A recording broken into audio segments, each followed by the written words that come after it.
Today we are see the part 2 video of class 10 civics power sharing chapter 1. Now in this video we see that what is how the accommodation in Belgium. In Sri Lanka we have seen that the Sri Lanka's government follow the majoritarianism, but in Belgium there was accommodation. The Belgian leaders took a different path. They recognized the existence of regional difference and culture diversities. The Belgian peoples not choose the idea of majoritarianism. They follow the different method, different path, and we see that how this arrangement will work.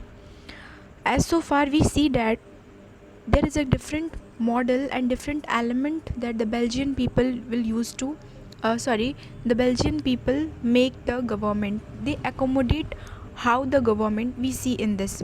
Now the first point of this is constitution prescribed that the number of Dutch and French speaking ministers shall be equal in the central government. Means वहाँ का जो constitution था वो 4 साल में बना, 4 साल नहीं मीन्स 4 बार उसको बनाया गया, मतलब 4 बार उसको अमेंडमेंट किया गया, 4 बार उसमें चेंजेस लाए गए और फाइनली उनका कॉन्स्टिट्यूशन बना. और उस कॉन्स्टिट्यूशन में जो प्रिस्क्राइब किया गया था वो Dutch and French speaking minister दोनों को इक्वल, मतलब इक्वल पार्ट इक्वल रेशियो में डिस्ट्रीब्यूट किया गया था. जितने मेंबर डच के थे उतने ही फ्रेंच के भी थे और दोनों लोगों को इक्वल अपॉर्चुनिटी मिली थी और इक्वल वोटिंग थी हर जगह, सेंट्रल गवर्नमेंट में भी. Some special laws require the support of majority of members from each linguistic group. और अगर कुछ मेजर डिसीजन लेना है तो दोनों में जिसकी मेजॉरिटी होगी वही फॉलो होगा रूल आगे, और अगर माइनॉरिटी रही, मेजॉरिटी नहीं फॉलो हुई तो वहाँ पे नहीं, लेकिन दोनों ग्रुप से. और वहीं श्रीलंका में हमने देखा कि मेजॉरिटी जो थी केवल सिन्हालास को दी गई थी, लेकिन यहाँ पे डच स्पीकिंग और French speaking both are the same equal rights given to government in the central part. Now let's see. And no one will take a single decision unilaterally, means अकेले कोई नहीं ले सकता था. सबको क्या करना था, सबको मेजॉरिटी फॉलो करनी थी. दोनों ग्रुप में से जिसकी मेजॉरिटी हो, मीन्स दोनों में से अगर 50, मतलब एन एग्जाम्पल 50-50 दोनों है तो वो फिर से वोटिंग होगी. Many powers of the central government have been, now the second point is many powers of the central government have been given to state government of the two regions of the country. The state government are not subordinate to the central government. अब यहाँ पे क्या था, central government और state government दोनों को, दो regions जो थे वेलोनिया और फ्लेमिश, दोनों रीजन को अलग अलग डिस्ट्रीब्यूट किया गया था, अलग अलग था. और वहाँ पे स्टेट गवर्नमेंट जो थी वो सेंट्रल गवर्नमेंट को सबॉर्डिनेट नहीं करती थी, मतलब जो सेंट्रल गवर्नमेंट में है वो स्टेट गवर्नमेंट ने कोई फोर्स इन्फोर्समेंट नहीं कर सकता था.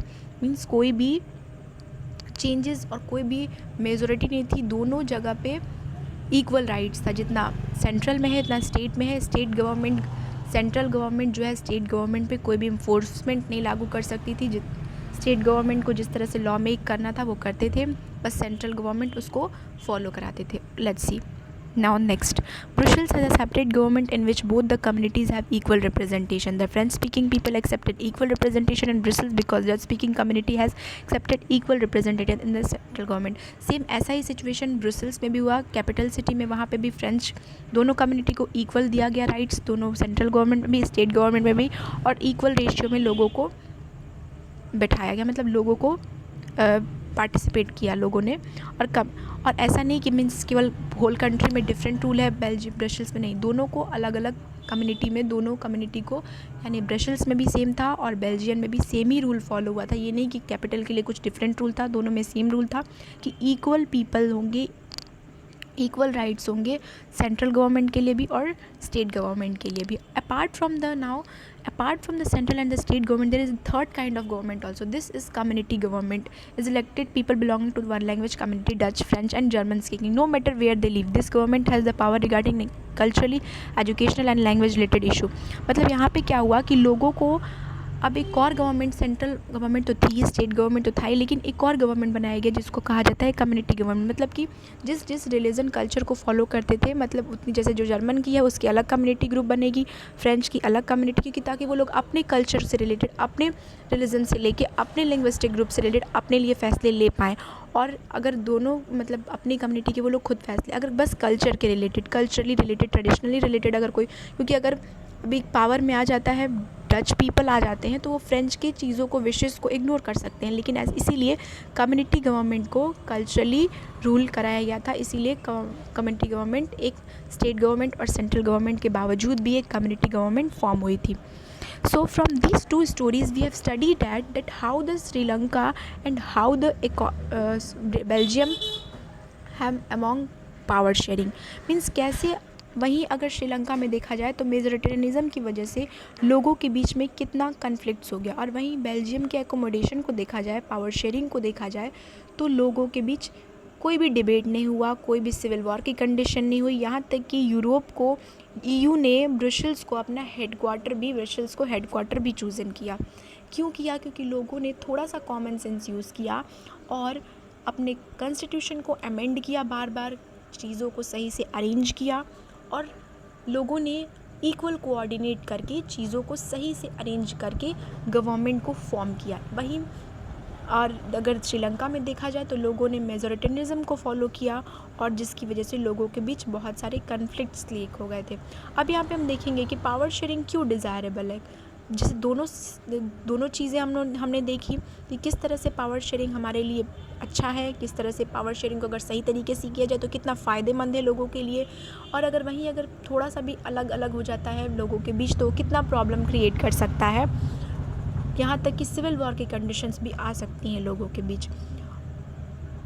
नाउ वी सी दैट लोगों के बीच, इसी को डेमोक्रेसी कहते हैं। अगर पावर शेयरिंग को अलग अलग चीज़ों में डिस्ट्रीब्यूट किया जाए, लोगों के पावर्स को अलग अलग एक लॉ की तरह बना दिया जाए, लोगों को फॉर्म किया जाए और उसको एक सीक्वेंस में, एक अरेंजमेंट में रखा जाए, तो इसको पावर शेयरिंग कहते हैं। इसी चैप्टर में हम यही पढ़ेंगे कि कैसे पावर शेयरिंग गुड है। अगर देखा जाए तो पावर शेयरिंग डेमोक्रेसी इसका एक स्पिरिट ऑफ डेमोक्रेसी है। Democracy share with those affected by it's exercise. इसी एक्सरसाइज की वजह से डेमोक्रेसी की इतनी इम्पॉर्टेंस है। हर जगह डेमोक्रेसी बहुत वैल्यू दी जाती है डेमोक्रेसी को, डेमोक्रेसी बहुत अच्छी है।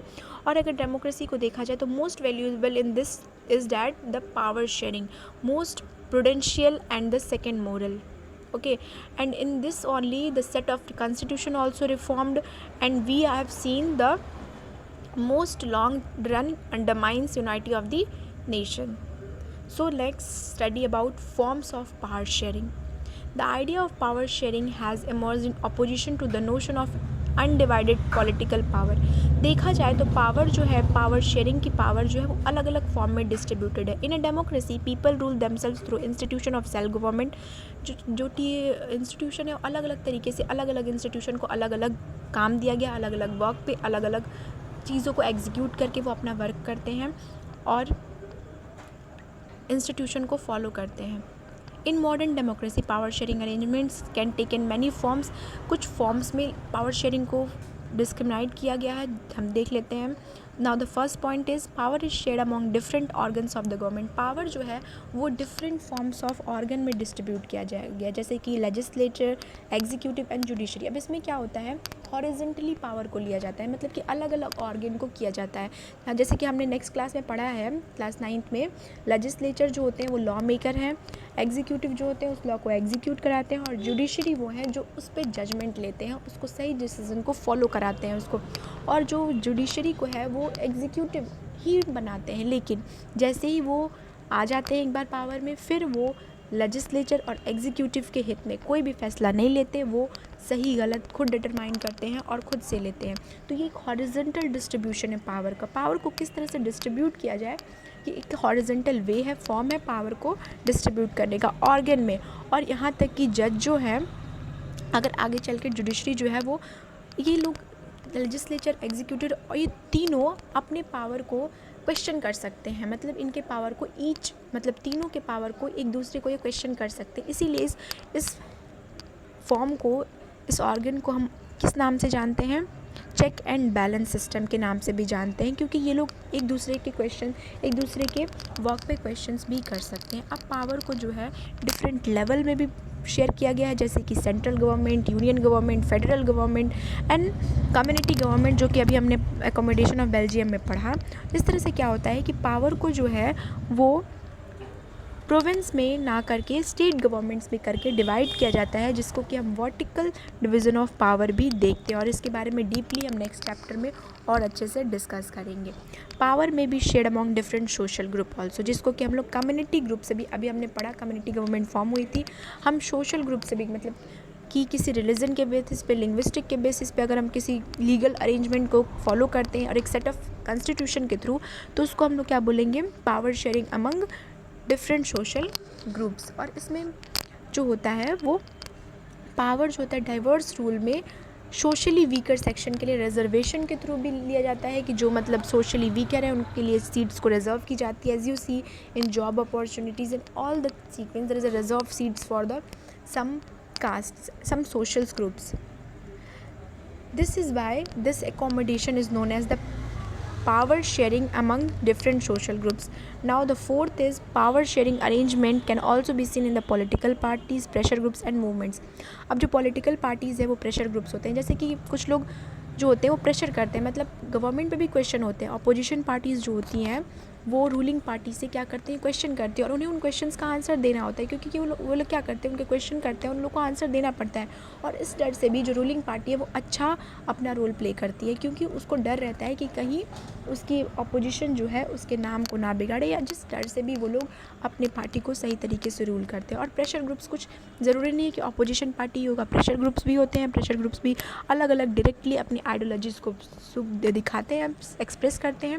और कंपटीशन होता है पार्टीज़ के बीच में कि तो किसने अच्छा किया, किसने अच्छा कहाँ गलत किया, जहाँ गलत किया वहाँ उसको बताता है, और वो अपने सेटिस्फेक्शन में अपने आप को क्या करते हैं, अपने आप को सही प्रूव करते हैं, अपने आप को अच्छे से डिस्क्राइब करते हैं लोगों के सामने, अपने प्रॉब्लम्स को बताते हैं, अपने आप को अच्छी तरह से लोगों के सामने एक्सप्रेस करते हैं, जिसकी वजह से उनकी गलतियाँ अपने आप को जस्टिफाई करते हैं, जस्टिफिकेशन देते हैं। अगर वो गलत होते हैं तो अपनी बातों को सही करते हैं, और अगर जहाँ उनकी बात गलत साबित होती है तो वहाँ लोग उन पर क्वेश्चंस करते हैं। तो ये अपोजिशन पार्टीज़ भी, कंपटीशन भी गुड होता है, ये भी हमारे लिए अच्छी बात है। कभी कभी कन्फ्लिक्ट क्रिएट कर देता है, बट जो रूलिंग पार्टी है उस पर भी क्वेश्चन रेजाइज करते हैं। और कुछ ज़रूरी नहीं है कि अपोजिशन पार्टीज़ ही होंगे, कुछ प्रेशर ग्रुप्स भी अलग तरह से डिस्क्रिमिनेट्स होते हैं, जो पीपल्स के लूप में और मूवमेंट्स होते हैं, जिसकी वजह से हम लोग गवर्नमेंट से भी क्वेश्चन कर सकते हैं, जो पार्टीज़ होती हैं, और वो क्वेश्चन करते भी हैं बिना किसी अपोजिशन पार्टी के। So this is the chapter of power sharing. I hope you understand all the topics which I explained to you. This is the two part. This chapter is in two part, part 1 and part 2. In part 1 I'll tell you the Belgium and Sri Lanka, majoritarianism in Sri Lanka, and in this video accommodation in Belgium and power sharing, forms of power sharing I explain you.